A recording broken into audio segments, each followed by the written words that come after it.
చెన్నైలో గత కొంతకాలంగా ఎలుకల ఉధృతి పెరుగుతుంది. అయితే అక్కడ మనుషుల కంటే కూడా ఎలుకలు 6 రెట్లు ఎక్కువగా ఉన్నాయి.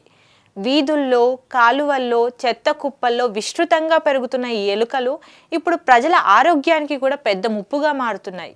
ఎలుకల వల్ల లెప్టోస్పిరోసిస్ అనే వ్యాధి వ్యాప్తి చెందుతుంది. ఎలుకల మలమూత్రాలలో ఉండే బ్యాక్టీరియా నీటిలో, ఆహారంలో కలిసినప్పుడు మన శరీరంలోకి ప్రవేశించి ఈ వ్యాధిని కలిగిస్తుంది. మొదట సాధారణ జ్వరంలో అనిపించినా ఆ తర్వాత కిడ్నీ, లివర్, బ్రెయిన్ వంటి ముఖ్య అవయవాలను ప్రభావితం చేసే స్థాయికి వెళ్తుంది. ఎలుకలను పూర్తిగా తొలగించలేకపోతే ఈ సమస్య మరింత తీవ్రమవుతుందని నిపుణులు హెచ్చరించినప్పటికీ ప్రజల వైపు నుంచి కూడా నిర్లక్ష్యం స్పష్టంగా కనిపిస్తుందని వారు అంటున్నారు.